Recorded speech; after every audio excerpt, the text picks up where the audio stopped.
The ribbon should not have been there.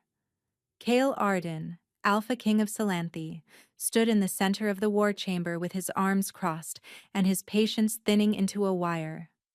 Around him, 6 of his most senior generals waited in tense silence, their eyes fixed on the great wolf that paced beside the long oak table. None of them spoke. None of them moved. They had all been summoned at dawn, and dawn had long since passed, and still the king's wolf had not allowed itself to be persuaded back into its master's skin. Because the wolf was wearing something it should not have been wearing.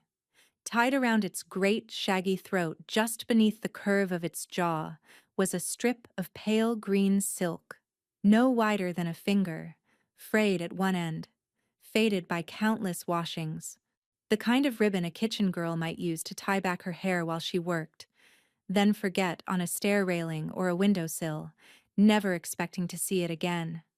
It had no business being on the throat of a god. "My king," said Veshenmaro, the first general, his voice carefully neutral. "Perhaps if we tried scissors?" "No." The word came out as a low rumble from the wolf's chest. Not quite a growl. Not quite human. Cale's amber eyes flickered with something dangerous, and Vashen lowered his head and stepped back. The wolf had been pacing for 3 hours. Cale himself remembered very little of how the ribbon had come to be there. He had gone hunting at moonrise the night before, alone as he often did, running the old paths along the eastern ridge to clear his head before the council meetings of the new week. He remembered the cold air, the smell of pine, the silver pull of the moon on his blood. He remembered the wolf taking him, the way it always did, without protest or struggle, because they were one creature wearing 2 faces. And then, somewhere in the deep hours, the wolf had come to a place it had no memory of choosing.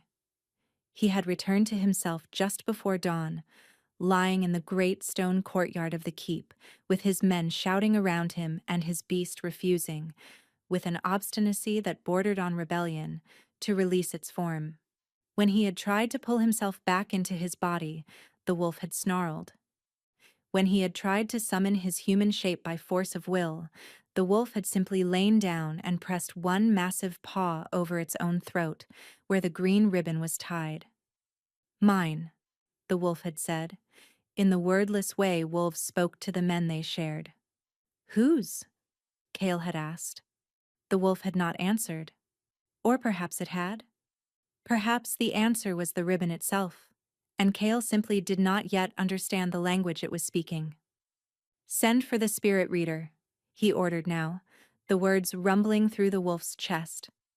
"The old one, from the temple by the cliffs, not the court one. I do not trust the court one with this." Veshen bowed. "At once, my king. And clear this room. All of you." The generals filed out without protest, though Cale could feel their fear and their fascination chasing them down the corridor. By tomorrow, every noble house in Salanthi would know that the Alpha King had returned from a moonlit hunt wearing a kitchen girl's ribbon and could not, or would not, take it off.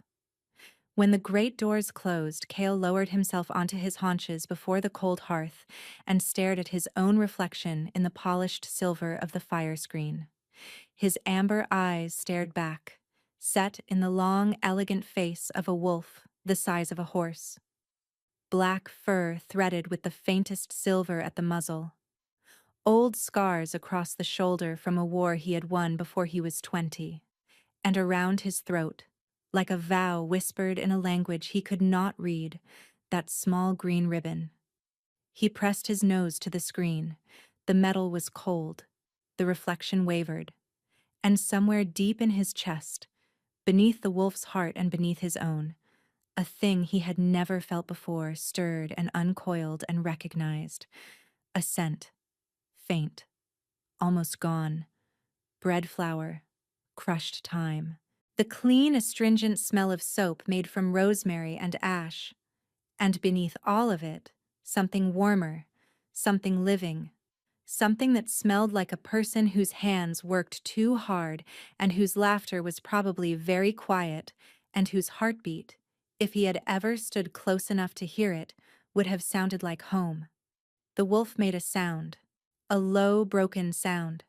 The kind of sound an enormous creature makes when it has lost something it did not know it owned. "Find her," the wolf said. "Find who?" Cale answered, and his own voice trembled in his mind, because he already knew he would not be allowed to refuse. 3 floors below the war chamber, in the hot, bright chaos of the lower kitchens, a girl named Sable Farrowin was on her hands and knees, looking for a ribbon. She had searched the linen press, the stair landing, the narrow corridor behind the spice cabinets where she sometimes slipped to catch her breath when the head cook was shouting. She had searched the courtyard well, the laundry sheds, the stone trough where they soaked the cleaning rags. She had searched her own narrow cot beneath the eaves, tearing back the thin blanket with hands that had begun to shake. The ribbon was not in any of these places, which was impossible, because the ribbon never left her. The ribbon had been tied to her wrist when her mother had left her at the Foundling Gate of Salanthe Keep 18 years ago. The ribbon had been the one thing the matron had let her keep when every other scrap of her infancy had been burned for fear of disease. The ribbon had been wrapped around her braid every morning of every year of her short, hard life, because Sable had nothing else of her own in this world, and the silk against her skin felt sometimes like the ghost of a hand she could not remember holding. She had tied it in her hair last night before she had gone to scrub the lower hearths. She remembered. She had looked at her reflection in the dark water of the rinse barrel and seen the small green flicker of it against her dark braid and thought, as she sometimes did, "This is mine. This little green thing is the only thing in the world that is mine." And now it was gone. Sable sat back on her heels in the cold flagstone hallway and pressed her fists against her eyes. She would not cry. Cooks did not cry in the Salanthe kitchens. Cooks who cried were sent down to the scullery, and Sable had clawed her way up from the scullery with her knuckles and her teeth, and she would not be sent back for the sake of a length of silk. But the ribbon. Oh, the ribbon. Sable Farrowin. The voice belonged to Mistress Halver, the head of household, who could appear in a corridor as silently as a draught. Sable scrambled to her feet and bowed and tried to compose her face into something useful. "Yes, mistress." "Why are you on the floor?" "I dropped a pin, mistress." "You did not drop a pin." Sable said nothing. Her ribbon, she thought. Her ribbon, her ribbon, her ribbon. The world had gone narrow, and the only thing in it was the green silk that had been knotted to her wrist when she was small enough to fit in a single hand. "There is a summons," Mistress Halver said, "from the war chamber." "For me?" "For every servant in the keep, you fool girl. Stand up. Wash your hands. The first general is calling us all into the lower hall, one by one, and asking each of us a question, and you will answer truthfully, and you will not weep, and you will not embarrass me. Do you understand?" "Yes, mistress." Sable's voice came out small. "What? What is the question?" Mistress Halver looked at her for a long moment. Something flickered in the old woman's eyes that Sable had never seen there before. Not cruelty, not impatience. Something almost like fear. "They are asking," she said slowly, "if any of us has lost a green ribbon." The flagstones beneath Sable's feet seemed to tilt. "Why?" "I do not know. But I have been told that the Alpha King's wolf is wearing one, and that the wolf will not allow it to be taken off, and that the king himself is not certain why." Mistress Halver's mouth thinned. "And I have been told that whoever owns the ribbon is to be brought to the war chamber at once." Sable could not breathe. "Now go," Mistress Halver said. "And whatever you do, girl, whatever you do." Her voice dropped. "Lie." Sable did not lie. Sable did not get the chance to lie. She walked toward the lower hall on legs that did not feel like her own, her empty wrist pressed hard against her chest as though she could hide the absence of the ribbon under her ribs. Around her, the corridors of Salanthe Keep were boiling with rumor. Stable boys whispered to laundry maids. Pages flattened themselves against walls and craned to listen. Cooks stood in their doorways with flour on their forearms and watched the procession of servants being led one by one toward the questioning room. The Alpha King's wolf was wearing a ribbon. The Alpha King's wolf would not let it be removed. The king himself had not appeared in human form since dawn. Sable heard each rumor as she passed, heard them stack on top of each other like plates being piled in a cupboard until the whole shelf could not possibly hold any more. She heard her own pulse in her ears. She heard the wet drag of her own breathing. She heard somewhere very far away the voice of Mistress Halver telling her to lie, and she knew, with the strange clarity that fear sometimes brings, that she would not be able to, because the ribbon was hers, and the moment they brought it close to her, she would feel it, and they would see her face, and she would not be able to pretend. She had never been good at pretending. The first general was waiting at the door of the lower hall when her turn came. Vaishon Morrow. She knew his face the way every servant in the keep knew the faces of the great men, as a thing to be avoided, watched from a distance, never approached. He was tall and lean, and silver at the temples, and his eyes were the exact gray of a winter morning's sky. Right now those eyes were tired and short on patience, and Sable understood with a sinking heart that she was the 73rd servant he had questioned today, and he was no longer expecting any of them to give him an answer worth hearing. Name: Sable Farrowin, my lord. Position: undercook, lower hearths. Have you, in the last 2 days, lost a green silk ribbon? The world stopped. Sable opened her mouth and closed it, and opened it again, and a small soft sound came out of her that was not a word. Vaishon Morrow's gray eyes sharpened. He had been about to wave her on. She could see it in the set of his shoulders, in the half-formed gesture of his hand. He had been about to send her back to the kitchens with the same dismissive nod he had given the 72 servants before her. But that small, soft sound had stopped him, and now his eyes were on her face, and now he was looking, and Sable felt her knees go. "Girl," he said, softer than before. "Look at me." She looked at him. "Have you lost a green ribbon?" "Yes, my lord." The first general drew in a breath, held it, let it out very slowly through his nose, like a man who did not yet trust himself to speak. "Where did you last have it?" "Tied in my hair, my lord. Last night, when I went to scrub the hearths." "And when did you discover it missing?" "This morning, when I woke." "Did you go anywhere unusual last night?" "No, my lord. The hearths, the scullery, my cot." "Did you see anyone unusual?" "No, my lord." "Did anyone touch your hair?" "No, my lord. No one ever—" "No, my lord, no one."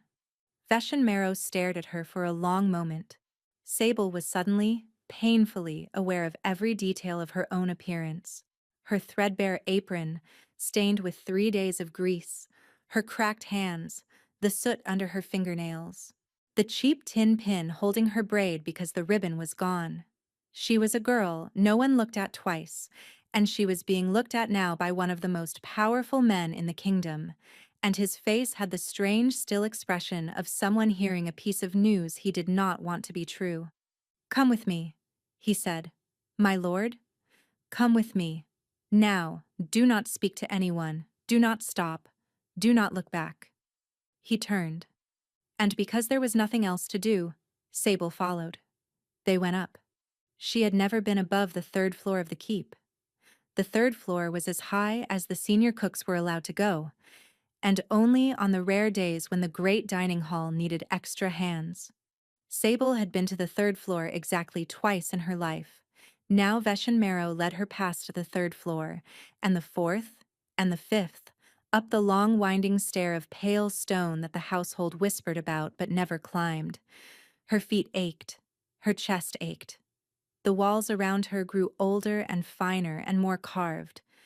The tapestries grew richer, and at last they came to a great pair of black oak doors banded in iron, and the first general set his hand on the wood and paused. "Listen to me," he said quietly. "When I open this door, you will see something that will frighten you. You will not run. You will not scream. You will stand very still. Do you understand?" "Yes, my lord," Sable whispered. She did not understand. She nodded anyway. "And girl." "Yes, my lord. Whatever happens in that room, whatever the wolf does, whatever the king does." His gray eyes held hers. "Tell the truth." He pushed open the door. The first thing Sable saw was the size of the room. It was vast, vaulted, cold. A great map of the kingdom was painted directly onto the stone of the far wall, and a long oak table the length of 3 carts ran down the center of the chamber, and there were chairs of black wood around it that no one was sitting in. The second thing she saw was the wolf. He was standing at the far end of the room, half in shadow, and half in the bar of pale morning light that fell through the high arched window. He was bigger than any creature Sable had ever seen. His shoulders came nearly to her chin. His head was the size of her torso. His fur was black, and his eyes, when they swung toward her, were the color of old gold coins held in firelight, and they were not the eyes of an animal. They were the eyes of a person, and they were fixed on her with an intensity that knocked the air out of her chest. And tied around his throat, at the join of his great jaw, was a frayed strip of pale green silk. The wolf made a sound. It was not a growl. It was not a snarl. It was a sound Sable had never heard a living creature make, and would never quite be able to describe afterward, even to herself. A long, shuddering exhale, a wordless, helpless, full-bodied recognition. The sound of a question being answered. The wolf took one step forward, then another. And then, with a slowness that seemed almost reverent, the great black animal crossed the cold stone floor and lowered its enormous head until its nose was a hand's breadth from her belly. It breathed her in. Sable did not move, could not move. She was aware of the warmth coming off his fur, of the faint clean smell of pine and snow, and something deeper. Something that smelled the way a thunderstorm smells just before it breaks. She was aware that she was being seen, and not by the wolf alone, but by something behind the wolf. Something looking through those amber eyes from a great distance and a great longing. The wolf lifted his head. He pressed his nose, very gently, to the tin pin in her hair where the ribbon should have been. And then he made the broken sound again, and lowered himself slowly onto his belly at her feet, and laid his great heavy head across her shoes, and did not move. Behind her, Veshin Marrow exhaled like a man who had just watched a building come down. "My king," the first general said, very softly, "I think we have found her." The wolf did not lift his head, but around his throat the green ribbon stirred just once, as though caught in a wind that was not blowing. Sable did not faint. She wanted to. Her body asked her to. But some stubborn, quiet thing at the center of her chest, the same thing that had kept her clawing up out of the scullery year after year, refused to let her go down. So she stood very still with the wolf's enormous head resting across her feet, and waited to be told what was happening to her. Veshin Marrow stepped carefully into the room and closed the doors behind them. "My king," he said again. His voice had changed. It had grown softer. It had grown almost tender. "Can you shift now? Can you come back to us?" The wolf did not move. "My king." A low rumble, somewhere between a growl and a sigh, vibrated through the great black body. Sable felt it move up through the bones of her feet and into her knees.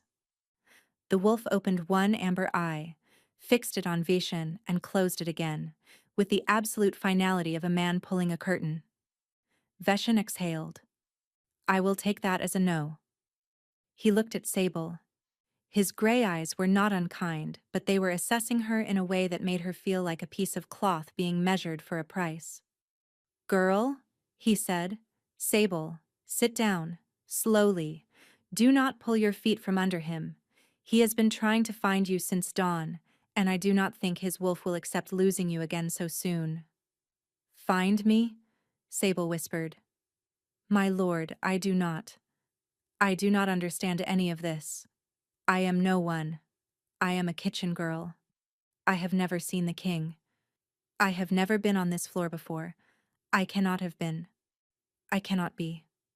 I know, Veshin said gently. I know, child. Sit down. There is a stool by the wall. Do not be afraid. Or be afraid, but sit anyway. She sat. The wolf adjusted his great head as her feet shifted, never lifting it, never letting her go. His weight was extraordinary. It was like having a warm boulder laid across her toes. And it was, unexpectedly, the most grounded she had felt in her entire life. As though some small frightened part of her that had always been blowing loose in the wind had at last been pinned down. She did not know what to do with that feeling. She did not let herself look at it too closely. Tell me again, Veshin said, drawing up a chair across from her. About the ribbon. Where you got it. How long you have had it. Do not leave anything out. Even small things matter now. Sable swallowed. Her mouth was dry.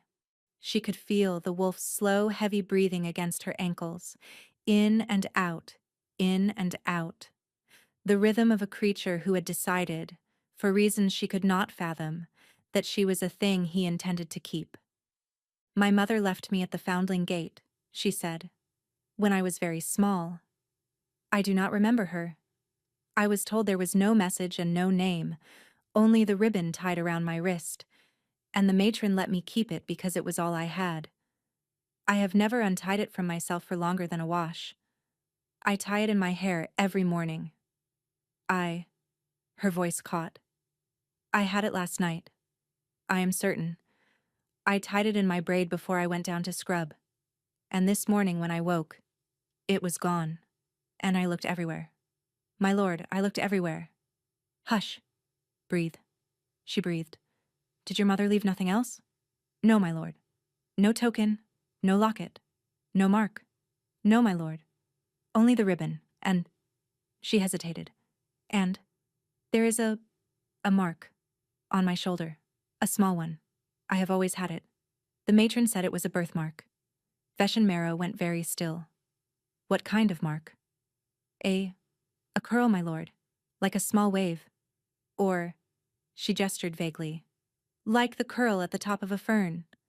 Veshin's gray eyes had narrowed almost to nothing. On which shoulder? The left, my lord. The first general sat back in his chair very slowly. He did not look at her. He looked at a point somewhere just past her left ear, and his jaw worked. And Sable had the unsettling sense that he was doing arithmetic in his head and arriving at a sum he did not like. Veshin. The voice came not from his mouth, but from inside Sable's own skull, and she nearly came off the stool, because it was a voice, and it was not. It was a feeling shaped like a word, and it was heavy, and male, and exhausted, and it knew her name was not what she had said. The wolf had spoken. The wolf had spoken without speaking, and somehow she had heard him, and Veshin had heard him too, because the first general had closed his eyes. Yes, my king. Send for the spirit reader, the old one. Now. I have already sent my king. She is 2 days' ride. She will be here by tomorrow night. A long silence. Send a second rider. Faster horse. Tell her if she does not come by tomorrow at dusk, I will come and fetch her myself, in this form, and I will not be patient about the journey. Veshin bowed his head. It will be done. The wolf shifted his great weight against Sable's feet and made a sound that was almost a sigh. And Veshin. Yes, my king. Do not let her out of this room, not for any reason, not for food, not for the privy, not to fetch her things from the kitchens. Whatever she needs, you bring it. Whoever she wishes to send word to, you carry the word. She does not leave my sight, do you understand? My king, Do you understand? Veshin's jaw tightened. I understand. The wolf closed his eyes. Sable sat very still on her stool and tried to make sense of the fact that the most powerful creature in the kingdom had just declared, without consulting her, that she was not to be allowed to leave a room. My lord, she said carefully. Please. I have a place. I have my cot. I have my work. The head cook will— You will not be returning to the kitchen, Sable Farrowin. Veshin's voice was not unkind. Not today. Perhaps not ever. I am sorry. I do not yet know what is happening. But I know enough to tell you that the life you woke up to this morning is over. She stared at him. That is not. I know, child. You cannot just— I know. The wolf opened one amber eye, and Sable looked down at him, and she found, to her astonishment, that she was not afraid of him.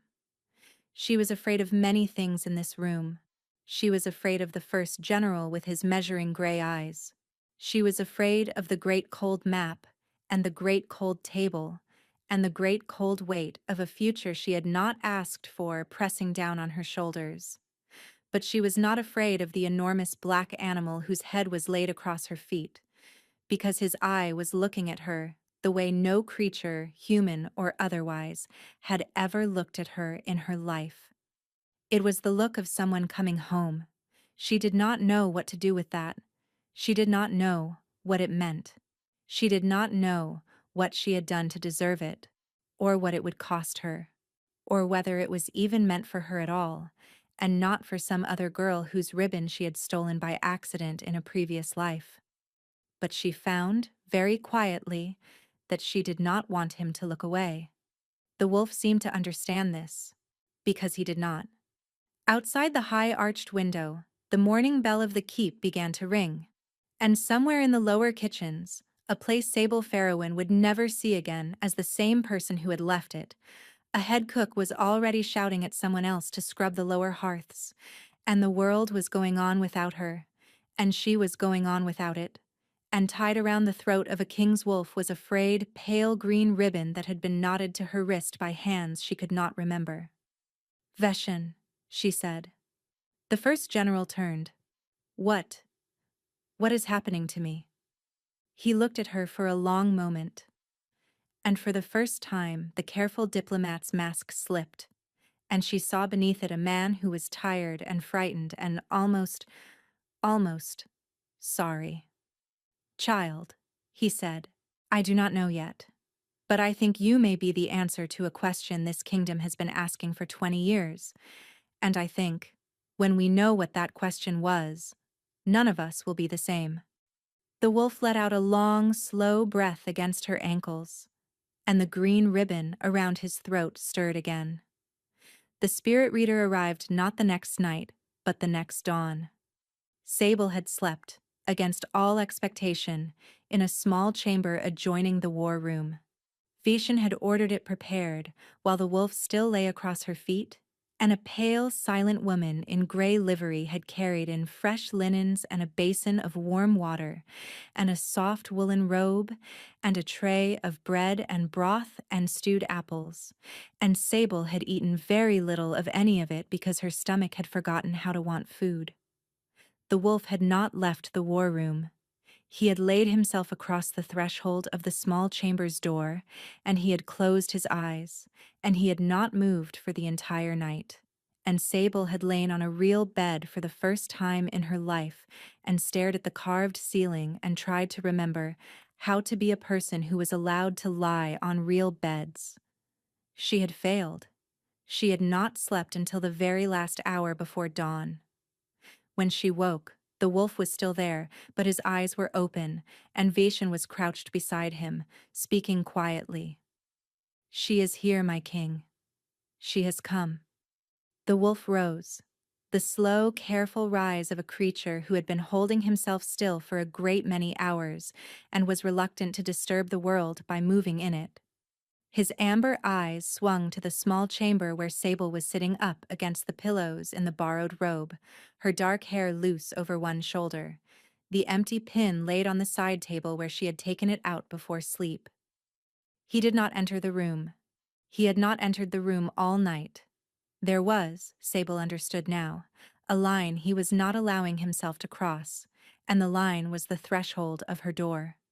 She did not know whether to be grateful or to break. Sable Farrowin. Veshen's voice was very gentle. The spirit reader has come. Will you dress and come into the war room? She will not enter where you sleep. She says it is not proper. Sable nodded. She slid out of the bed. The pale, silent woman in gray livery appeared from somewhere with a clean dress in deep forest green wool, simple and warm, and helped Sable into it without asking and without speaking, and Sable submitted to being dressed by another human being for the first time in her life, and felt strange and small, and very far from home. When she stepped through the doorway of the small chamber into the great cold war room, the wolf did not move out of her way. He pressed his enormous black flank against her hip as she passed, walking with her, his shoulder at the level of her ribs, so close she could feel the heat of him through the wool of her dress. She rested her hand on his fur without thinking about it. He made a small, low sound that she felt, rather than heard, and she understood. In the wordless way she was already beginning to understand him, that the touch had been permission. He had been waiting for the touch. The spirit reader was a small bent woman in a coarse robe the color of river stones. Her face was a creased map of every weather she had ever stood in. Her eyes were the strange milky blue of a cataract, and they did not quite focus on Sable, but they went very still when Sable walked into the room, as though something behind those clouded eyes had snapped to attention. "Child," the old woman said, "come closer." Sable went closer. The wolf went with her. The spirit reader looked at the wolf, looked at Sable, looked at the green ribbon around the wolf's throat. And then, very slowly, she sat down on the cold stone floor with the painful care of an old woman who had earned every bone in her body, and she patted the stone beside her. "Sit, child." Sable sat. The wolf laid himself down across her crossed legs, his head heavy in her lap. She put her hand on his great brow, because he seemed to want it there. "Veshen," the spirit reader said. "Out." "Mistress, I cannot leave the king." "You can leave the king. The king is in better company than yours." "Out." Veshen's gray eyes flickered to Sable. He waited. She gave him, after a moment, a small nod, because she did not know what else to give. He bowed and withdrew, and the great black oak doors closed behind him, and Sable Farrowin was alone for the first time in her life, with a wolf king and a witch. "Your shoulder, child," the spirit reader said. "Show me." Sable hesitated, then drew the wool of her dress aside enough to bear the curve of her left shoulder. The mark was there, as it had always been. A small soft curl, no bigger than a coin, the color of old wine against her brown skin. She had grown up calling it her fern mark, because the matron had once told her it looked like the unfurling top of a young fern, and Sable had liked the word fern, and had liked having a name for the only piece of her own body she had ever been told was special. The spirit reader looked at the mark for a long time. She did not touch it. She closed her cataract eyes and breathed out through her teeth, a long shuddering breath, like a woman setting down a weight she had been carrying in secret for many years. "Oh, child," she said softly. "Oh, you poor child." "Mistress?" Sable whispered. "You do not know what you are." "No, mistress." "And he does not know what you are." "No, mistress." "But his wolf knows." The old woman opened her eyes, and her milky gaze came as close to focusing on Sable as it ever would. "His wolf has always known. His wolf has been waiting for you, child, since the night you were born. And his wolf is the part of him that does not lie, and his wolf brought him to you in the dark when his human mind would not let him come." Sable's hand tightened in the fur of the wolf's brow. The wolf made a low, soft sound. "Mistress," she said. Her voice was very small. Please, I do not understand. The spirit reader lifted one trembling finger and pointed at the green ribbon around the wolf's throat. That is not silk, child. That has never been silk. That is a binding thread. Old magic. Older than this kingdom. Older than the wolf blood. The kind of magic the mountain women used to weave into the wrists of children they could not keep, so that whoever they belonged to in this world would find them again, no matter how far they were carried. Sable could not breathe. Your mother did not leave you, child. Your mother hid you. She tied a thread of finding around your wrist, and she gave you to the foundling gate of a great keep where she knew you would be safe, because she could not keep you safe herself. And the thread has been waiting for 18 years for the one it was tied to find. And 2 nights ago, on a moonlit ridge, the wolf of the Alpha King caught the scent of that thread for the first time, and he came to where it was, and he untied it from the hair of a sleeping girl, and he carried it back to himself, and he will not give it up because the magic in it has finished its work. Sable was shaking. The wolf made a quiet, anguished sound and pressed his great head harder into her lap. Mistress, she whispered, please, who am I? The spirit reader looked at her with infinite tenderness. I do not know your name, child. I do not know your mother's name. The thread is too old and too worn for me to read more than its purpose. But I will tell you this.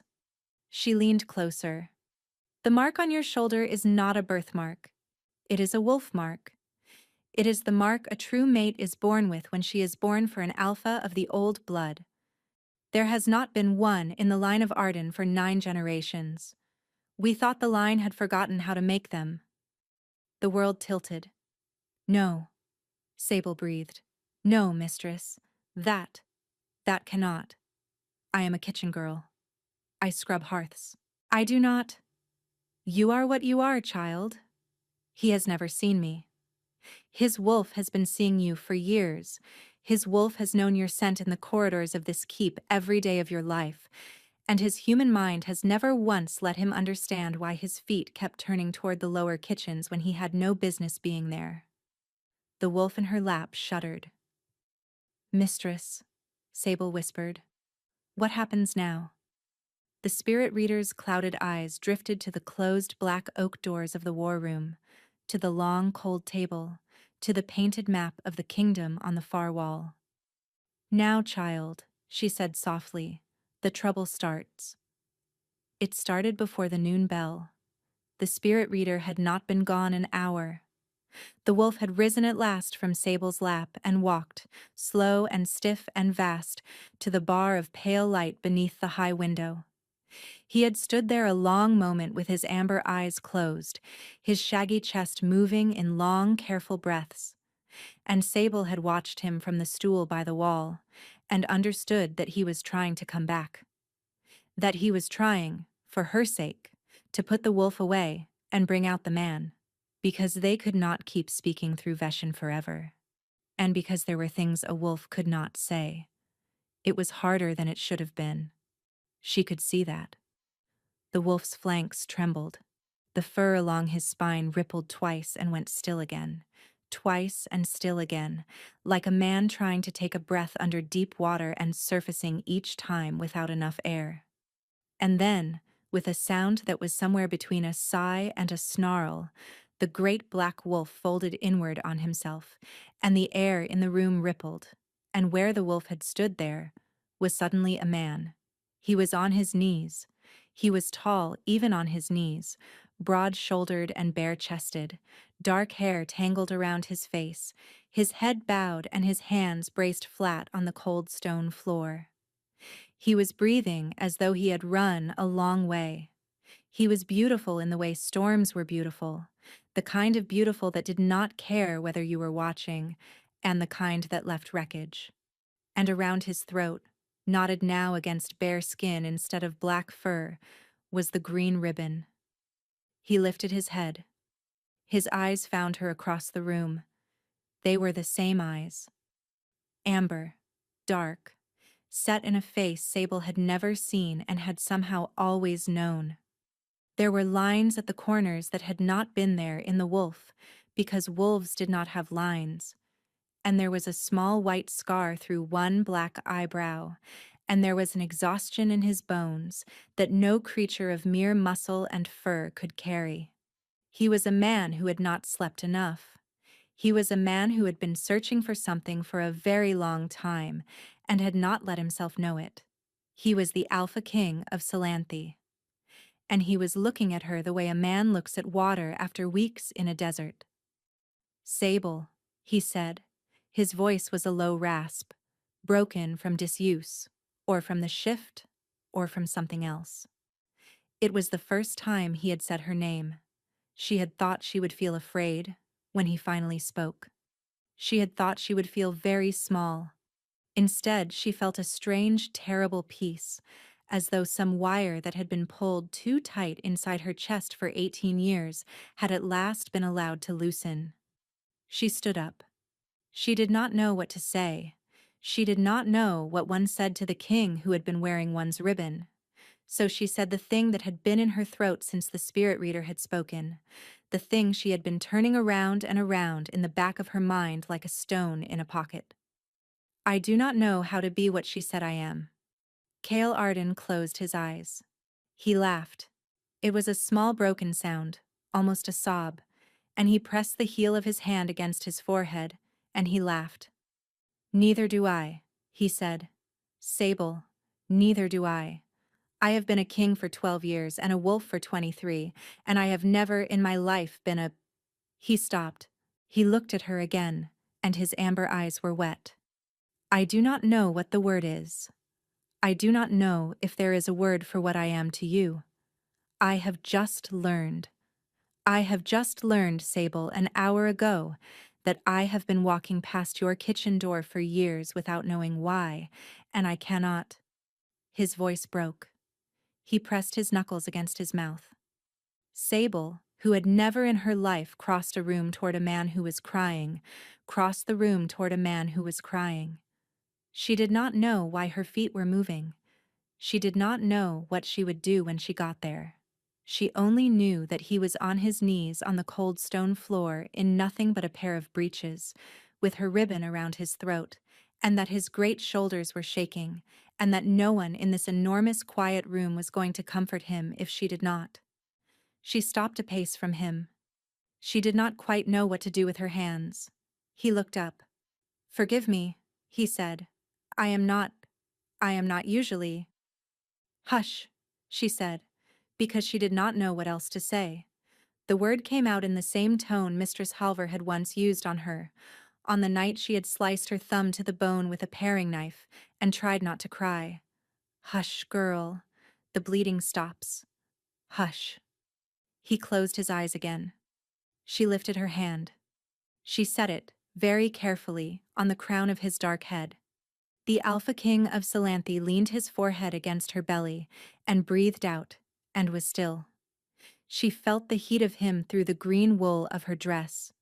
She felt the rough catch of his hair under her palm. She felt, beneath all of it, the slow returning rhythm of a man who had been holding his breath for a long time and was at last, very cautiously, beginning to let it out. "I am sorry," he said into her dress. "I am sorry I did not know. I am sorry it took the wolf to find you. I am sorry you have been scrubbing hearths in my own house while I— You did not know. That is no excuse. It is the only excuse there is." He laughed again, the small broken laugh, and looked up at her. And for the first time since she had walked into this room, she saw him as a person and not as a king. He had a crooked front tooth. There was a faded burn scar along his collarbone, the kind a child gets reaching for a kettle. His eyelashes were absurdly long for a man so dangerous. She thought, with a kind of distant astonishment, I could love this person. She did not say it. She was not yet ready to say it. "Sable," he said, "I have to ask you something, and it is not fair, and it is too soon, and I am asking anyway because we do not have time." "Ask? Will you stay?" She looked at him.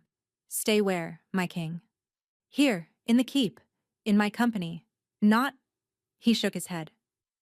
Not as my mate. Not yet. I will not ask that. I will not ask that of a girl I have known for one day, even if my wolf has known her for a lifetime. But will you stay where I can see you? Will you let me put guards at your door? Will you let me feed you and clothe you and learn your face, and let you learn mine, and find out together what this is? Because if you walk out of this keep, Sable, my wolf will follow you, and I do not know if I can stop him, and I will not have you frightened of him. She thought about this. She thought about her cot under the eaves, about Mistress Halver, about the kitchen door she would never walk through again, about the head cook shouting at someone else this morning to scrub the lower hearths. She thought about the green ribbon around his throat, and the curl-shaped mark on her shoulder, and the milky blue eyes of the spirit reader saying, "Now, child, the trouble starts." "Yes," she said, "I will stay." His eyes closed, his shoulders dropped. He pressed his forehead against her belly again, and this time she let her hand move down to the back of his neck, and she felt the green silk of her own ribbon against her fingertips, and she did not pull it away. The doors of the war room slammed open. Veshin Maro was running. Veshin Maro did not run.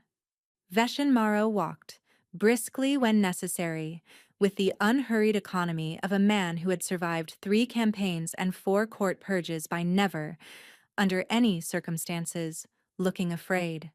But Veshin Maro was running now, and his face was the color of cold ash, and Sable felt Kale go rigid against her even before the first general spoke.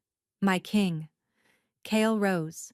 The shift from kneeling man to standing king was so fast and so complete that Sable felt it like a change in the room's temperature. His hand caught her wrist and held it, and did not let go. "Speak."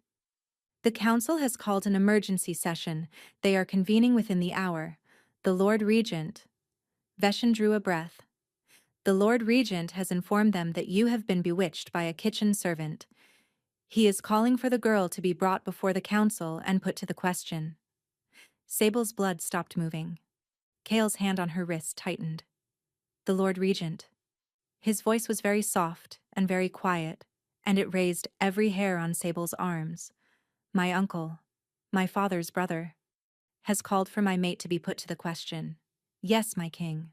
"On what grounds?" "He says she has used dark magic to ensnare your wolf. He says the ribbon is a witch thread. He says she must be examined by the council's own readers, and if she is found to be the source of the binding, she must be—" Veshin's jaw worked. "Put to the cleansing fire." Sable did not feel her knees go. She felt the world go. She felt the entire stone room tilt sideways, and the green ribbon at Kale's throat seemed to glow faintly against his bare skin, though that might have been her vision narrowing, and somewhere very far away she heard a low rumbling growl beginning in the throat of the man who was holding her wrist. "Veshin," Kale said. "My king. Send word to my uncle that I will attend the session. Send word that I will bring the girl. Send word that I will explain to the council, in person, exactly what kind of witchcraft has bound me." Kale turned his head and looked down at Sable, and his amber eyes were burning. "And Veshin." "Yes, my king. Tell my uncle to look very carefully at his own hands when I walk into that room. Because the moment I see his face, I will know whether he is the one who did this. And if he is—" The growl deepened. "If he is," Kale said softly, "no council in the world will save him." The council chamber was older than the keep itself. Sable had not known this. Sable had not known many things about the building she had spent her life inside. She knew the kitchens and the laundries and the back stairs and the herb-drying loft, and that was the whole of her geography. And now Kale was leading her through corridors of pale stone that grew older and colder and more strangely carved with every turn. And she understood that the keep was not one building but many, that great houses grew like trees, that there were rings of stone within rings of stone, and that the council chamber was at the heart of the oldest ring, where the first wolf kings had set the foundation. He had not let go of her hand. He had dressed in the small antechamber behind the war room. He had pulled on a black linen shirt and a dark coat, and fine boots, and a long sword belted at his hip. And he had not said a word while he did it. And Sable had watched and tried not to look at the long, lean lines of his back, and tried not to think about the fact that an hour ago she had been a girl who had never touched a man, and now she was a girl who had cradled the head of a king against her belly. He had emerged dressed as a king, pale and cold and beautiful, but he had taken her hand the moment he stepped through the antechamber door, and he had not let go. The green ribbon was no longer at his throat. It was tied now around her wrist. He had done it himself, kneeling before they left. "Where it belongs," he had said, and Sable had not been able to answer. "Listen to me," Cale said now, very low, as they came to the great iron-banded doors of the council chamber. "When we walk in, you will not speak. You will stand at my left hand and you will look at no one but me. Whatever they say, whatever they ask, whatever my uncle does, you do not speak unless I tell you to. Do you understand?" "Yes." "And Sable?" "Yes." "If anything happens, if they try to take you, if they reach for you, you go to the wall behind the throne. There is a tapestry there of a hunting scene. Behind the tapestry there is a door. Vasion will be on the other side. Run for that door. Do not look back. Do not wait for me. Do you understand?" "Yes," she whispered. "But I do not want to leave you." He looked down at her. The amber of his eyes had gone very dark. "I am not the one in danger today, my heart," he said. The endearment landed in her chest like a hot stone. He did not seem to notice that he had said it. He turned, and he pushed open the doors, and the council chamber opened before them, and Sable Farrowyn walked into the heart of the kingdom on the arm of its king. The chamber was a great round room of white stone. The ceiling was a vaulted dome painted with stars. A long curved table of black wood ran along 3/4 of the wall, and behind it sat 11 men and 3 women in robes of council gray, and at the head of the table, in a high carved chair set on a low dais, sat the Lord Regent. He looked like Cale. That was the first thing Sable understood, and it was a thing that made her stomach turn. He looked like Cale in the way a winter looks like a summer, the same shape of the face but every warmth taken out of it. He was older. His hair was iron gray. His eyes were the same amber as his nephew's, and they were colder than any eyes Sable had ever seen, and they fixed on her the moment she walked through the door, and she felt, with the bone-deep certainty of a small animal that has been seen by a hawk, that this man wanted her dead. "Nephew." The Lord Regent's voice was smooth as river stones. "You have brought the witch." "I have brought the woman," Cale said, "whose name is Sable Farrowyn, and who is under my protection, and whom you will address with courtesy, or you will not address at all." A murmur went through the council. Cale did not appear to hear it. "My king," said one of the older counselors, a woman in deep blue robes whose face Sable did not know. "The accusation before this body is that the girl has used a witch thread to bind your wolf. The thread has been seen. It is unnatural. We do not deny that you are besotted, my king, but we ask that the girl be examined. She has been examined." "My king?" "By the spirit reader of the Cliff Temple. This morning. Before any of you even knew her name. The reading is done. The findings are clear. Sable Farrowyn carries the wolf mark of a true mate of the line of Arden, and the thread you fear is the binding thread her mother tied around her wrist when she was an infant, to bring her safely to the one she belonged to. The thread has done its work. The girl is mine. There is no witchcraft. There is only the oldest magic in this kingdom, working as it was made to work, and any of you who would burn her for it would burn the bones of your own grandmothers." The chamber went very, very quiet. The Lord Regent smiled. It was a small, slow, terrible smile. Sable did not understand it at first. Then she did. And she felt her hand begin to shake in Kale's, and Kale felt it.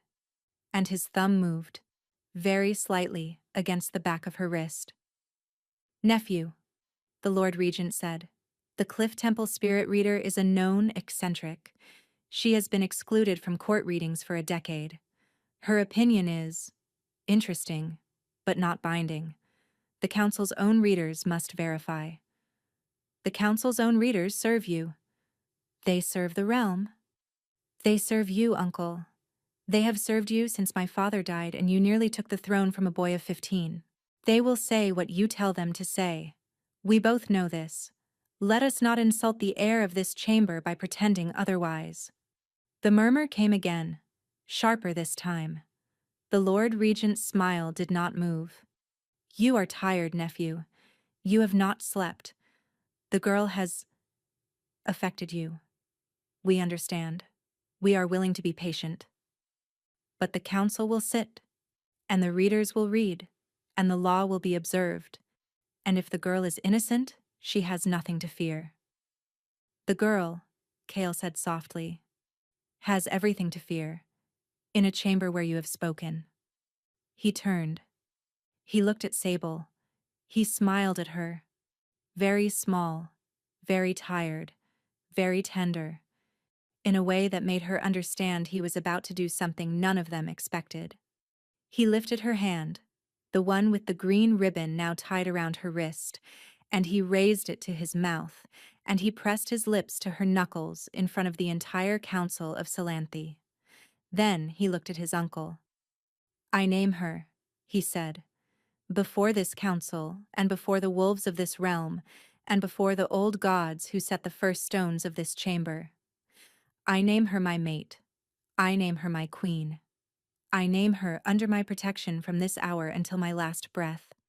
And any hand laid on her is a hand laid on me, and any reader who reads her is a reader who reads me, and any fire lit beneath her is a fire I will walk into first. Do any of you doubt that I will?" No one spoke. The Lord Regent's smile at last slipped. "Nephew," his voice was quieter now, tighter. "You cannot. I can. I have. It is done." Kale's amber eyes did not leave his uncle's face. "And now, uncle, I would like to ask you a question. In front of this council. In front of these witnesses. So that we may all hear your answer together." "Ask." "3 nights ago," Kale said, "someone slipped a draft into the wine I drink before sleep. I did not notice it the first night. I did not notice it the second. On the 3rd night I tasted the bitterness, and I poured the cup into the fire, and I went hunting instead. And on that hunt, my wolf found the girl who is now standing at my left hand. So I would like to ask you, uncle, in front of this council, who has been putting Moon's bane in my wine?" The silence in the room was the silence of a held breath that has gone on too long. The Lord Regent did not answer. He did not have to. Because his hand, the one resting on the carved arm of his chair, was not quite steady. And Sable, who had spent 18 years watching the hands of cooks and stewards and mistresses for the small, involuntary movements that told you what they were really thinking, saw the tremor at once. And so did Kale. She felt his whole body still beside her, with the particular stillness of a wolf that has just located its prey. "Veshin," Kale said. His voice was almost pleasant. "Take my uncle into custody." The council erupted. 3 of the gray-robed councillors were on their feet. 2 were shouting. The Lord Regent had risen, and his amber eyes had gone wide and pale with something that was not yet fear, but was on the road to it, and his mouth was opening to say a word that he never managed to say, because at that moment the great iron-banded doors of the council chamber slammed open for the 2nd time that day, and a woman walked in. She was tall. She was beautiful in a sharp white way that hurt to look at, the kind of beauty a sword might have if a sword were given a face. Her hair was the color of pale wheat, her eyes were the color of frozen rivers. She wore traveling clothes still dusty from the road, and a long, dark cloak, and at her hip was a curved knife in a worked silver sheath that Sable's eyes flinched away from without knowing why. She walked to the center of the council chamber as though she had been walking there all her life. She stopped 2 paces from Kale. She looked at him with a small, slow, knowing smile. "My love," she said. "I came as soon as I heard." "What is this nonsense about a kitchen girl?" Kale's hand on Sable's, which had been warm and steady through the entire confrontation, went suddenly cold. Sable looked up at him. His face had gone the color of bone. "Who is she?" Sable whispered. Kale did not answer. It was the Lord Regent who answered, from his place by the high carved chair. And the smile, when it came back to his mouth, was a small, private, terrible thing. "Nephew," he said, "surely you have not forgotten. This is the Lady Iseltha of Virne, your betrothed, to whom you were promised, by your father's own hand, when you were 9 years old." Sable did not move. The room had become very small, or perhaps she had. She was aware of the green ribbon around her wrist, and of the cold hand of the king who was no longer looking at her, and of the pale woman with the river-colored eyes who had walked into the chamber as though she owned it, and of the slow private smile of the Lord Regent on his dais. She was aware, with a clarity that felt almost like floating, that she was about to learn something that would change the shape of her own face when she looked at it next. She did not look up at Kale. She could not. "My king." The Lady Iseltha's voice was smooth as new cream. "Will you not greet me? It has been 4 years." Kale's jaw worked. He did not release Sable's hand. If anything, his grip tightened, the small, careful tightening of a man holding onto a rope in a wind he had not expected. "Iseltha," he said, "you should not be here." "I should not?" Her pale eyebrows rose. "I am told my betrothed has been bewitched by a kitchen girl and is parading her before the council as his queen. Where else should I be?" "You are not my betrothed. Your father would disagree. My father is dead. And his word lives on, my king, as the words of dead kings do." She turned her head, and her river-colored eyes settled on Sable for the first time, and Sable felt the look move down her body the way a cold finger moves down a spine. "Is this her?" Kale did not answer. The Lady Iseltha smiled. "She is small," she said. "She is thin. Her hair is unwashed. There is grease on the cuff of her dress. My king, I do not say this to be cruel, but you must see that you have been used. The thread on her wrist is a witch thread. Whoever made it has played upon your wolf's loneliness. You are not yourself. You have not been yourself since the night you went riding alone 3 nights ago and came home with that ribbon around your throat." The council had gone very still. The Lord Regent had not moved. His private smile had not moved. He sat in his high chair like a man watching a play he had paid to see, and Sable understood with the same bone-deep certainty as before that this was not a coincidence, that the Lady Iseltha had not arrived by accident, that the knife at her hip and the river cold of her eyes and the timing of her entrance had all been arranged, and that the Lord Regent had been waiting for this exact moment for longer than 3 nights. She drew a breath. She had been told not to speak. She remembered. "You will not speak, unless I tell you to." She had agreed. She had meant it. She had walked into this chamber with every intention of standing silent at the king's left hand and being, for once in her life, the small, obedient thing that did not draw attention. But she felt Kale's hand around hers. She felt his stillness. She felt, in a way she could not have explained, that he was trapped. That he had been trapped before she walked into this room and had not known the shape of his cage until the cage walked through the door in the form of a woman with pale wheat hair, and that he was now trying to think his way out of a corner that had been built around him while he was busy looking at her. She thought of the kitchen. She thought of the head cook, who had once told her, "Girl, the only way out of a tight corner is forward and loud, because the loudness makes them flinch, and the forward gets you past them before they remember to put out a hand." Sable Farrowin, who had never spoken in a room with more than 3 people in it, lifted her chin. "My lady," she said. Her voice was small. It was steadier than she had expected. "My name is Sable Farrowin. I am 18 years old. I am an undercook of the lower hearths. I have never in my life met a witch. I have never in my life cast a spell. I have never met the king before this morning, and I have never spoken to him before this hour. The thread on my wrist was tied there by my mother when I was an infant, and the spirit reader of the Cliff Temple has read it, and her reading is in the war room with the king's first general, and any of you may go and see it." She paused. She drew another breath. "And, my lady, with respect, I do not know what kind of witchcraft a kitchen girl could possibly use that would walk a king's wolf into a place she did not know he was going. I did not know my ribbon was missing until this morning. I have been searching for it on my hands and knees in the hallways since dawn. If I had a witchcraft strong enough to bind the Alpha King of Salanthe, my lady, I would have used it long before now. I would have used it to be allowed an extra blanket in winter." A small sound came from somewhere in the council. A counselor in dark green robes had laughed and stifled it, and was now examining the table in front of him with great care. The Lady Iseltha's smile did not move. Her river-cold eyes did. "How charming," she said. "The kitchen girl has wit. My king, I think you will agree, this is exactly the kind of clever-tongued creature your wolf would be drawn to. Is it not?" "Iseltha." Kale's voice was very quiet.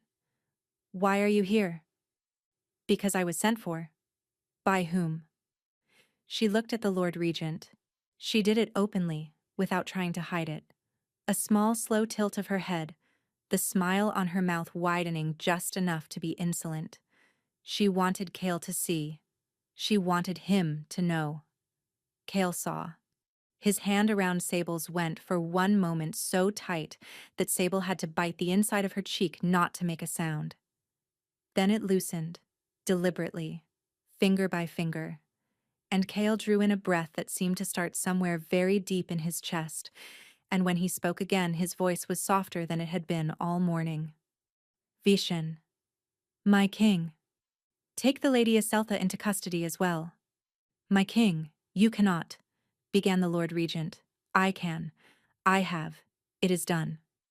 Kale's amber eyes never left his uncle's face. Conspiracy, poisoning, conspiracy with a foreign house against the crown, conspiracy to murder a daughter of the realm, charges to be formally read in the next session. In the meantime, both of you, into the lower keep, separate cells, Vishen, no books, no visitors, no messages. I will know who else has been writing to my uncle, and I will know it before the moon turns. The Lord Regent rose. He did it slowly, with the dignity of a man who had spent his life rising slowly from carved chairs. His amber eyes, so like his nephew's, fixed on Kale with a look of such open hatred that Sable understood finally how dangerous the smiling man in the high chair had always been. "Boy," he said, "you will regret this." "I have regretted things before, uncle. I will regret this less than most." "You think you have won. I have not won. I have stopped losing for one afternoon. There is a difference, and I have learned it in the last hour. And I owe the lesson to the girl whose ribbon you tried to use against me." The Lord Regent's eyes flickered to Sable. It was the briefest of looks. A glance, less than a heartbeat. But in it was a promise, and Sable Farrowin read the promise as clearly as she had ever read anything in her life. "I will kill you," the look said. "Not today. Not in this chamber. But I will kill you, kitchen girl, and I will do it before the moon turns. And you should have stayed on your knees looking for your ribbon." Then Veshin's guards were around him, and around the Lady Iseltha, and they were being led, not gently, from the chamber. The Lady Iseltha did not protest. She did not struggle. She walked between her captors with the same easy grace as she had walked in, and at the door she turned her head, and her river-cold eyes found Kyle, and she smiled. "My king," she said, "I will see you again, sooner than you think." The doors closed behind her. Kale did not move.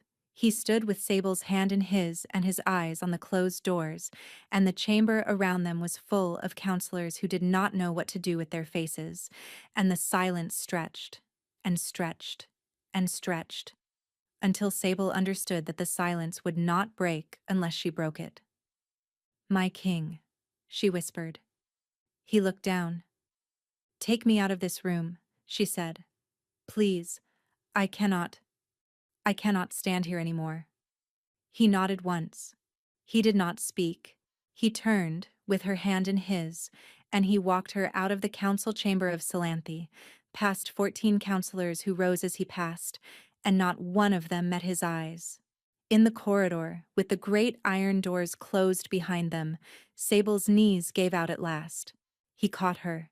He lifted her against his chest as though she weighed nothing, and he carried her down the long old hallways of the oldest ring of the keep, and he did not put her down until they were back in the war room, and he laid her on the long couch beneath the high window, and he knelt beside the couch and pressed his forehead against the green ribbon on her wrist, and Sable Farrowin, who had not cried in 8 years because cooks did not cry in the Salanthe kitchens, cried.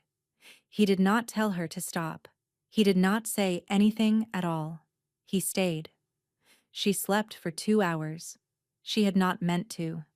She had meant only to close her eyes for a moment against the brightness of the high window, and to rest her hand on the dark hair of the man kneeling beside her, and to feel the slow, steady warmth of his forehead against her wrist. But the body, when it has been frightened for long enough, takes whatever rest it is offered, and Sable's body had been frightened for a great many hours, and when she opened her eyes again, the light through the window had moved, and the bar of pale gold had become a bar of pale orange, and Cale was sitting on the floor beside the couch, with his back against the wood, and his head tipped against the cushion near her hip, asleep. He looked younger, asleep. She studied him in the late light. The crooked front tooth she had noticed earlier was visible now between his slightly parted lips. The faded kettle burn along his collarbone. The lines at the corners of his eyes that had no business being on a man not yet 35. The dark lashes against his cheekbones. The slow rise and fall of his chest, and the small twitch of his fingers in his sleep, which she understood without being told was the wolf running through the meadows of a dream. She did not wake him. She put her hand very carefully on the crown of his head, the way she had done in the morning, and she let her fingers move through his hair. And the wolf in his dream made a small soft sound that she felt under her palm, and her chest hurt in a way she did not know what to do with. She had loved him already. She had not had a word for it until now. She had loved him, in the strange, wordless way of a girl loving a king she had never spoken to. Since some night long ago when she had passed him in a corridor and not known who he was, only known that she had wanted to turn around and look at him and had not allowed herself to. Her body had recognized him before her mind had been told it was permitted. The wolf mark on her shoulder had been waiting for a hand, and her hand had been waiting for a head, and it had taken the magic in a green ribbon and the corruption of an uncle to bring them into the same room. She did not know what to do with the knowledge. She let it sit in her chest. It was a strange weight. It was also, she found, the most peaceful weight she had ever carried. The door of the war room opened very softly. Veshin stepped inside, took in the scene without expression, and crossed to the couch. He did not speak. He laid a small folded piece of paper on the cushion beside Sable, gave her a small bow, and withdrew. Sable read the note. It was in a careful, almost childish hand. To the kitchen girl, who is now a queen. From a friend in the lower keep. They will come for you tonight, before the moon rises.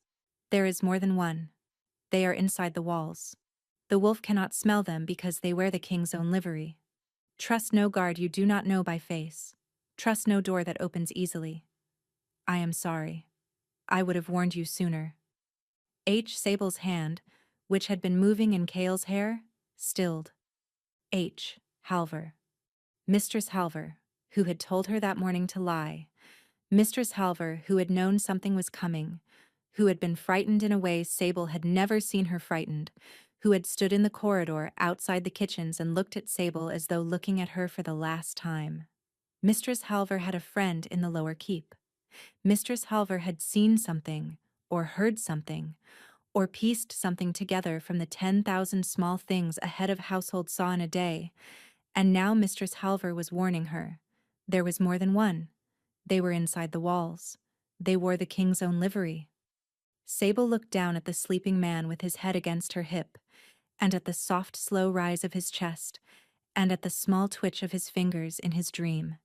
And she understood, all at once, and very clearly, what she had to do. She had to leave the war room.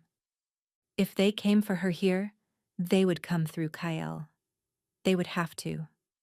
The wolf would not let her be taken from a room he was sleeping in, and the man would not let her be taken from a room he was sleeping in. And either way, the people who came through the door would have to come through him first. And there would be more than one of them. And they would wear the king's own livery, which meant the wolf would not recognize them as enemies until it was too late, and the man would not see the knife until the knife was already moving. She could not let them come through him. She had to draw them somewhere else. She had to do it before he woke. She did the hardest thing she had ever done. She took her hand out of his hair. She slid herself very slowly, off the couch on the side away from him. She did not breathe. She did not let the cushion creak. She stood up in her stockinged feet on the cold stone floor, and she looked down at the Alpha King of Salanthi, asleep against the side of a couch with his face turned toward the place she had just been, and she pressed the back of her wrist against her mouth so that she would not make a sound. She had loved him for one day. It was already enough. She crossed the room without sound. She stopped at the great oak doors. She opened one, just enough, and slipped through, and pulled it closed behind her. In the corridor, the late orange light was going gray. Veshin was at the far end of the hall, his back to her, speaking quietly to one of his own captains. Sable did not call to him. Veshin would stop her. Veshin would carry her bodily back into the war room and lock the door, and the men who came tonight would come anyway, and they would come through Kale, and she could not bear it. She turned the other way. She did not know this part of the keep. She had never been on this floor, but she had spent 18 years memorizing the back stairs and the laundry chutes and the small, unnoticed passages that servants used to move around great houses without disturbing the people who lived in them. There were always such passages. They were the bones of the building. She walked along the corridor with her hand on the cold stone wall, and she found, as she had known she would, a narrow door without a handle, set flush into the paneling, the kind of door that opened only when you pressed a particular stone in the wall beside it. She found the stone. She pressed it. The door opened. She stepped into the dark. The passage smelled of old dust and mouse droppings and the faint sweetness of beeswax. She closed the door behind her and stood for a moment in absolute blackness, listening to her own heartbeat, and then she began to walk. She did not know where the passage went. She only knew it went down. She walked down. She walked down for a long time. The stone under her stockinged feet grew colder. The air grew colder. At one point she heard from somewhere on the other side of the wall 2 voices speaking in low, quick tones, and one of them was saying the lower hearths, and the other was saying no, the war room. He sleeps there now, the captain said, and Sable pressed herself against the wall, and did not breathe, and did not move until the voices passed. There were 2 of them, at least. They wore the king's livery.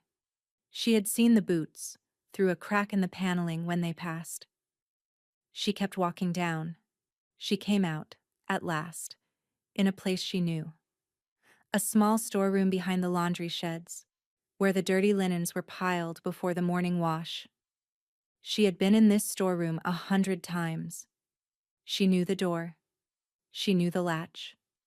She knew the courtyard beyond, and the postern gate beyond the courtyard, and the lane beyond the postern gate that ran along the outer wall of the keep and curved away into the woods. She slipped through the storeroom. She slipped across the courtyard, hugging the shadow of the laundry shed. She reached the postern gate. The bolt was drawn back. The bolt should not have been drawn back. The bolt was always thrown at sundown. The bolt being drawn back meant that someone had come in, or was about to go out, or was waiting for someone else to come or go, and Sable did not have the time to think about which. She slid through the gate. The lane was empty. She ran. She did not know where she was running to. She had no money, no shoes, and no cloak. The night air bit her arms through the wool of her dress. The frost had begun to silver the cobbles of the lane, and her stockinged feet went numb almost at once, and she ran anyway, because the only thing in her mind was away from him, away from him, away from him, draw them away from him. She had not got 50 paces before the hand closed around her arm. It was a man's hand. It was wearing the king's livery. He smelled of stale wine and oiled leather. He pulled her back against his chest with the easy, practiced strength of a man who had done this work before, and his other hand pressed a cloth that smelled of something sweet and rotten over her nose and mouth. And Sable understood, in the last clear moment before the world blurred, that she had done exactly what they had wanted her to do. She had walked out of the keep on her own feet. There had been no need to come for her at all. Somewhere very far away, behind walls she could no longer see, a wolf began to howl. Cale came awake howling. He did not remember sitting up. He did not remember crossing the room. He remembered only the absence beside him, the place on the couch where her warmth had been and where her warmth was no longer, and the cold, smooth surface of a folded piece of paper under his hand where his cheek had rested, and the smell, faint and fading, of bread flour and crushed thyme and rosemary soap, and her moving away from him through stone. Veshin was at the door before the howl had finished. "My king." "She is gone." "What?" "She is gone, Veshin. She is not in this room. She has been gone." Cale lifted his face. His amber eyes were already changing. The pupils had blown. The whites had gone gold. Long enough for the scent to thin. Half an hour. Perhaps more. Veshin. The first general had already turned and was already shouting. Bells began to ring in the lower keep. Boots began to pound in the corridors. Cale did not hear any of it. He was reading the note, the small, careful note in Mistress Halver's hand, and his face as he read it went the color of cold ash and then the color of cold iron. And by the time he reached the bottom of the page, the man had already begun to dissolve, the wolf already coming up through the bones of his shoulders, and Vashin turned back from the door and saw and lifted both his hands. "My king! My king! Wait! Wait! Where will you start? The keep is enormous. We do not know which gate—" Kyle was not listening. He had crossed the war room in 3 strides. He had thrown open the door of the small chamber where she had slept the night before. He had bent over the bed where her body had lain. He had pressed his face into the pillow and breathed, and his shoulders had shuddered. And when he straightened, the wolf was so close to the surface that the hands at his sides were already half claw.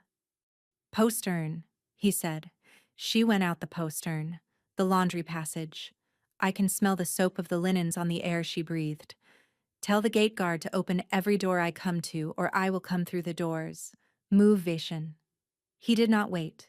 He was running before the order was finished. He went out of the war room and down the long corridor and down the back stair, and down the second back stair, and through the storeroom behind the laundry sheds and across the cold courtyard with the frost already breaking under his boots. And at the postern gate he did not stop, did not slow, did not bother with the bolt. He went through the gate as a man and came out the other side as a wolf, the shift catching him mid-stride with a force that nearly broke the gateposts, the leather of his coat splitting along the seams as the great black body burst out of the man. He did not feel the cold. He did not feel anything. He had her scent. It went left, along the lane, then sharper left, then into a stand of trees, then into a clearing where the grass had been crushed by the hooves of horses, and there the scent stopped. There, in the cold, churned mud of the clearing, Cale lost her. The wolf circled. Once, twice, 3 times. He pressed his nose to every inch of the ground. He found the place where she had stood. He found the place where her stockinged feet had stopped moving. He found the place where she had been lifted off the ground. He found the smell of stale wine and oiled leather and a sweet rotten chemical that he knew at once was black moss, the sleeping draught.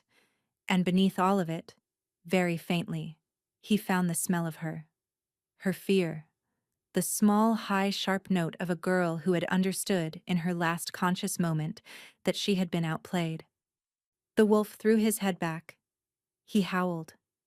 He howled until his lungs burned, until his throat tore, until every wolf in the keep, and every wolf in the village, and every wolf for 10 miles in any direction had heard him and knew.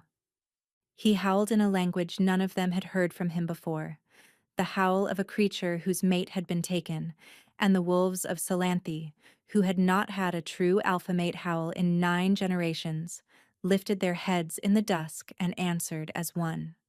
When Veshin and the riders reached the clearing, the wolf was standing in the center of it, motionless, with his nose pointed east. "My king." Kel did not turn his head. "Tell me about my uncle." The voice rang through Veshin's mind with the iron of an order. The first general drew a careful breath. "He is in the lower keep. 3 guards on the cell. None of them his own. He has not spoken to anyone since we put him in. The lady is Seltha. The same. Separate corridor. No contact. Both have been searched. Neither carried any tools. Then how?" "My king?" "Then how, Veshin, did the men who took her wear my livery? How did they pass the gate? How did they know which passage she would use? Who told them? Who is still telling them?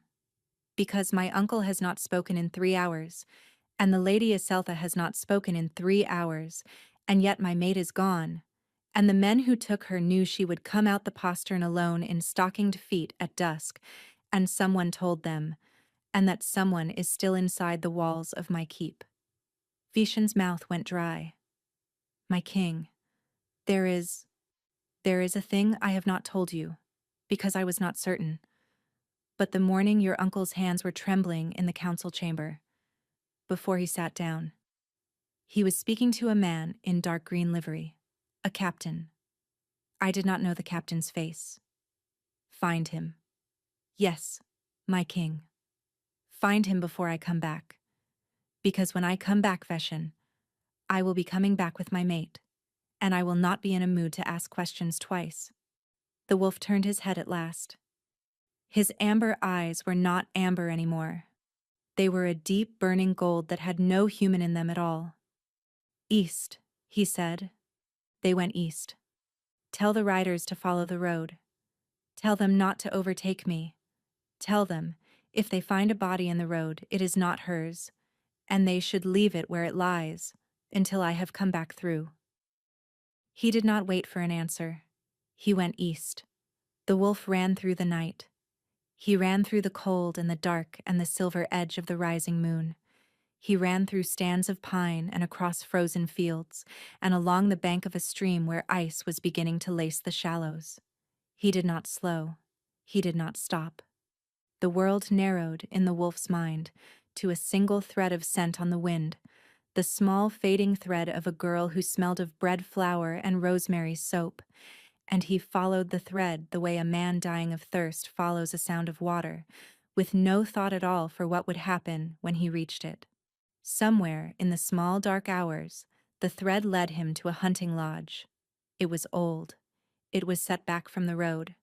It was the kind of lodge the great houses of Salanthe had used 100 years ago and had largely forgotten, and it belonged, the wolf knew, without knowing how he knew, to the line of Virne, Iseltha's house. Of course. There were horses in the yard. There were men around a brazier. There were torches at the door. There were 6 of them. The wolf did not pause to count them twice. He came out of the dark like a thing the dark had birthed. The first man was down before he saw the wolf. The second man got out half a shout. The third was thrown back before his hand could close on the hilt of his sword. By the time the men around the brazier had understood what was happening, 3 of them were down, and the 4th was running. And the wolf did not bother with the runner because the runner was running away from her, and the wolf had no interest in anything in the world that was not the door of the lodge and the small fading scent on the other side of it. He went through the door. It was not locked. It was barred. The bar held for half a heartbeat against the weight of him, and then the bar splintered and the door splintered and the wolf was through, into a low, long room with a fire in the hearth, and a man in dark green livery rising from a stool with a cup of wine in his hand. The man saw the wolf. The man's face did a thing Cale would remember in the cleaner parts of his memory, with a kind of bleak satisfaction for the rest of his life. The cup of wine fell. The man's mouth opened. The man tried to run. The wolf let him. The wolf let him because the wolf could smell her, very close now, behind a small door at the far end of the room, and the wolf's interest in the running man was less than the wolf's interest in opening that door, and the running man would still be running when the wolf had finished, and the wolf would deal with him later. He hit the small door with his shoulder. It opened. She was on the floor. She was on her side, with her wrists bound in front of her, and her dark hair across her face, and the green ribbon still tied around her left wrist above the knot of the rope. Her eyes were closed. Her mouth was a little open. The smell of black moss came off her in waves, and beneath the smell of the drug Cale could smell, with the wolf's clean, terrible certainty that she was alive, that her heart was still moving, that the small, fierce, stubborn flame at the center of her chest had not gone out. He shifted. He did not mean to. The wolf did not mean to. But the man came up out of the wolf because the man's hands were the hands she knew, and Cale came to himself bare and shivering on the cold floor of the lodge, with the wolf still hot in his blood. He pulled a fallen man's shirt from the body nearest the door, and a heavy dark cloak from the peg above the hearth, and he was fastening the cloak around his shoulders before his hands had stopped shaking. Then he was on his knees beside her on the floor of the small dirty room, and he pulled her into his arms, and pressed his forehead to her forehead, and breathed her in, and his whole body began to shake again. Sable. She did not answer. Sable. Sable. Open your eyes, please. She did not open her eyes, but her hand, the one with the green ribbon around the wrist, moved, very slightly. A small twitch of her fingers, finding the cloth of his shirt closing on it. She did not wake. She did not speak. But her fingers held him, and Kyle Arden pressed his mouth to her hair and made a sound he would never be able to describe to anyone, a sound that was not a word and not a sob and not a howl, but something that contained all 3, and somewhere in the lodge behind him, a man in dark green livery was running for his life, and Cale did not care, because the only thing in the world that mattered was the small twitch of fingers in his shirt. I have you, he whispered. I have you. I have you. Outside, the moon was rising. Inside, her hand held his shirt, and the green ribbon on her wrist glowed faintly in the dark. The riders reached the lodge 2 hours before dawn. They found the bodies in the yard. They found the running man, half a mile down the road, who had not run far enough. They found the lodge door splintered on its hinges, and the long, low room with the fire dying in the hearth, and the small, dirty back room where the king of Salanthi was sitting on the floor with his back against the wall, and a sleeping girl across his lap, his cloak wrapped around her, his hand stroking the dark hair away from her face with the slow, careful tenderness of a man who has stopped being a king and become only a man, and only briefly. Veshin knelt at the door. "My king." Kyle looked up. His amber eyes were hollow with exhaustion. The wolf was very far down. There was nothing left in him but the man. And the man had been running a long time, and the man was not going to be standing again for some hours. "Take us home," Kyle said. They took them home. Sable woke on the third day. She woke slowly, the way one wakes from a long drugged sleep, her body heavy and her mouth dry and her thoughts arriving one at a time and not in any particular order. She was warm. She was in a great bed she did not recognize. There was a window above her, through which she could see a winter sky. There was a small fire burning in a hearth across the room. There was a hand holding hers. She turned her head. Kyle was sitting in a chair beside the bed. His dark hair was loose. He had not shaved. The hollows under his amber eyes had darkened into bruises. He was wearing a clean linen shirt and dark breeches, and his feet were bare on the rug, and he had her hand against his mouth, and he was holding it there, very lightly, his breath warm against her knuckles. She watched him for a long moment. He did not know she was awake.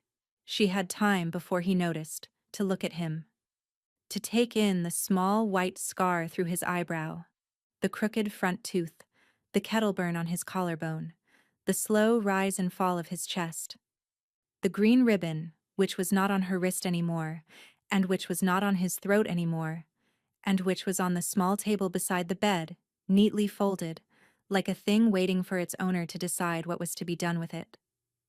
"My king," she said. He did not move at once.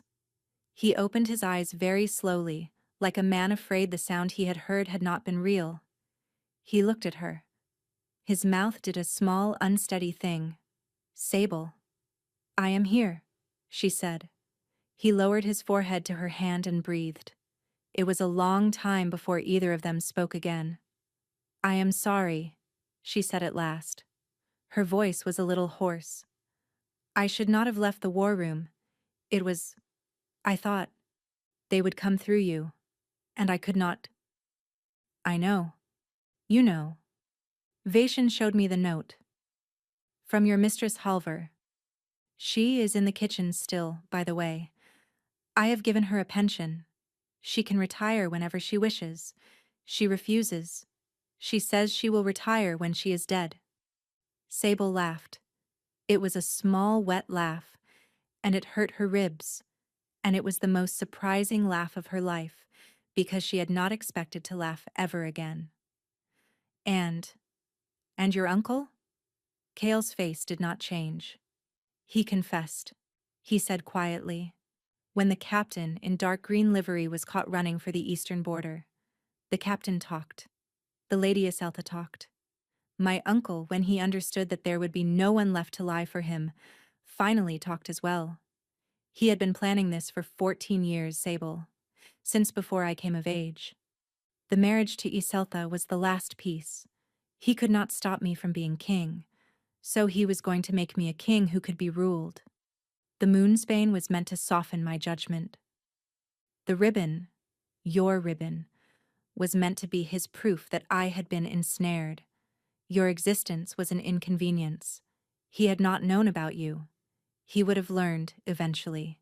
He had men in the kitchens. He had men everywhere. And now? And now he is in the lower keep. He will be tried before the Wolf Council in 3 weeks. The penalty for what he has done is death. I will not commute it." Kale's amber eyes were very tired. "I have spent 2 days arguing with myself about whether I should. I have decided. He tried to take you. I cannot forgive that. The wolf will not forgive that. And the kingdom needs to see, very clearly, what happens to the men who try to use the crown's own house against it." Sable nodded slowly.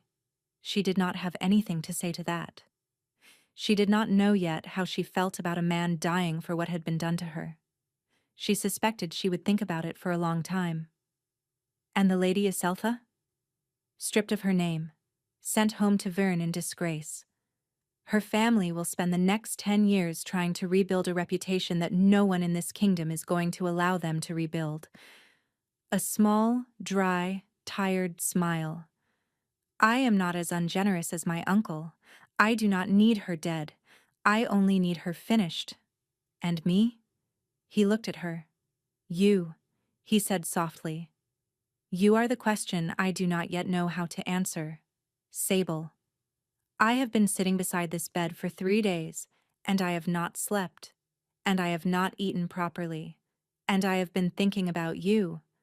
I have been thinking about what I asked you in the war room, about staying, about letting me learn your face. I asked too much of you that day. I asked it before you had been given a single hour to be a person who got to choose what came next. You have been swept up in a thing that began before you were born, and I have been swept up with you, and we have not had a single quiet moment in which to ask, the two of us, what we actually want. He set her hand down. He folded his own hands in his lap. He looked at her with an expression she did not yet have a name for. So, I'm going to ask now, he said, slowly, with time, Sable Farrowin. The wolf mark on your shoulder is real. The binding thread is real. The bond is real. None of those things are choices. They were made for us, by your mother, and by the old gods, and by the blood we did not pick. But every choice that comes after them is yours. You can stay in the keep. I will give you a household. I will give you a name and a place and a teacher and a life. You will not be required to be my queen. You will not be required to be anything to me at all. You can take a year. You can take 10. You can take the rest of your life to decide. Or, she whispered, or you can tell me on whatever day you are ready that you have decided. And I will be here, because I am not going anywhere, Sable. Not from this room. Not from this keep. Not from the small space 3 paces from your shoulder. I have been waiting for you my whole life, and I did not know it. And now that I know it, I find that waiting longer is not a hardship. It is, in fact, the only thing I am sure I am good at. She looked at him. She looked at him for a long time. She thought of the kitchen, of the 18 years of cold flagstones and shouting cooks, and the small green ribbon that had been the only thing in the world that was hers. She thought of the wolf laying his head across her feet on the cold stone floor. She thought of the man kneeling on the floor of the war room with his forehead against her belly, weeping. She thought of the small twitch of her own fingers in his shirt, in a dirty room in a hunting lodge, in the last moment before the world had gone dark. She thought of love. She had loved him already. She had known this on the couch in the war room, watching him sleep. She had thought then that her loving him was a small private thing, the kind of thing a kitchen girl was allowed to keep in her chest like a stone in a pocket. She had not understood then that he had been carrying the same stone in the same pocket for years and years, and not known what it was. She lifted her hand. She set it on his cheek. He closed his eyes. My king, she said, Sable. I do not need a year. I do not need 10. I have been a girl who scrubbed hearths for 18 years. I am very practiced at deciding fast and being right.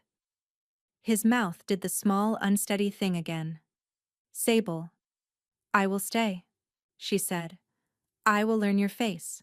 I will let you learn mine. I will be your queen, when we have decided together that I am ready. And in the meantime, my king, you may sit beside this bed for as long as you wish, but you may also, if you would prefer, sit on it. I have been cold for 3 days, and I am told I have a wolf, and I would like to know whether the rumor is true. He laughed. He laughed. and the laugh broke into something that was not quite a sob, and he climbed into the great bed beside her and gathered her against his chest, and she pressed her cheek into the warm hollow of his throat, where the ribbon used to be, and she felt, for the first time in 18 years, that she had come home to a place she had never been. The green ribbon on the small table beside the bed lay still. Its work was done. A year passed. The wolves of Salanthe spoke afterward of the strange long winter that followed the king's wedding, in which the snows came late, and the harvests came early, and the great old trees of the eastern forest, which had not bloomed in 9 generations, blossomed in spring with small white flowers no one in the kingdom remembered the name of. The spirit reader of the Cliff Temple was asked to explain. The spirit reader said only that the land had been waiting, as the king had been waiting, as the wolf had been waiting, and that what had been broken in the line of Arden had at last been made whole, and that broken things, when they are made whole, often celebrate in odd ways. The Lord Regent was tried and executed at the spring equinox. The Lady Iseltha by then had been forgotten by everyone except the spirit reader, who occasionally smiled to herself for no reason her young apprentices could discern. Sable Farrowin became, in time, Queen Sable of Salanthe. She did not stop being the girl who had scrubbed hearths. She visited the lower kitchens twice a week, and Mistress Halver scolded her for putting her hands in dishwater, and the head cook pretended not to notice, and the undercooks of the lower hearths fought, with great seriousness, for the privilege of bringing the queen her tea. Sable found, to her surprise, that she liked being a queen rather more than she had expected to. She had a great gift, it turned out, for noticing things no one else noticed, and for asking small quiet questions in council chambers, and for placing her hand on the arm of a husband whose temper had begun to slip, and bringing him back, with no more than a touch, to a place where he could think. The wolf followed her everywhere, especially in the early months, when Mistress Halver had begun to cluck about the queen's appetite and the way the queen's gowns were being let out at the waist. The wolf by then slept across the foot of their bed every night, and nudged her hand with his nose every morning, and laid his great head on her belly in the afternoons when she sat in the south solar with her embroidery, and made low, quiet sounds of approval at whatever he heard or felt or knew. The spirit reader, when she came to the keep that midsummer to do the readings, smiled her cracked old smile and said, "Twins, my queen and Sable," who had suspected for some time, only nodded and laid her hand on the wolf's broad head. The twins, when they came, were a girl and a boy. The girl was born first. She had the dark hair of her mother and the amber eyes of her father, and a small, soft, curl-shaped mark, the color of old wine, on her left shoulder. The boy came after. He had the amber eyes of his father and the dark hair of his mother, and on the back of his right hand a small soft mark like the shadow of a leaf, and the spirit reader, when she saw it, did not explain what it meant, only said that the line of Arden was now woven into a future no one had quite expected, and that the small leaf mark was a thing the wolves of the keep would be talking about for a long time. Cale Arden held his children. He wept, once, when he thought no one was looking. He sat on the edge of the great bed with his daughter in one arm and his son in the other, and his eyes on the face of the woman he had been waiting for since before he had known how to wait. And he understood, with the slow clarity of a man at the exact center of his own life, that he had been given more than he had ever asked for. "Sable, my king, thank you." She did not ask what for. She knew what for. She lifted her hand, very tired, and laid it against his cheek, and the wolf at the foot of the bed lifted his great head and made a small, low, contented sound that filled the room like a hearth fire. On the small table beside the bed, the green ribbon lay folded. Sometimes, on quiet evenings, Sable would pick it up. She would turn it over in her fingers. She would think of the long-ago hands that had tied it around the wrist of an infant and given that infant to a foundling gate, with no name, No message, no map, only the small, fierce act of faith that the thread would do what it had been made to do. She would think of her mother, whoever her mother had been. She would think, sometimes, that the world was not a kind place, but that it was, occasionally, a precise one, and that precision, when it caught you, could feel very nearly like kindness. Then she would set the ribbon back on the table, and the wolf at the foot of the bed would breathe out, slow and warm, and the keep, around them, would be very quiet. And outside the window, the snows of Salanthe would be falling, slow and silver, on a kingdom that had at last, after a long, cold waiting, been brought home. Thank you so much for listening. I hope you enjoyed this story.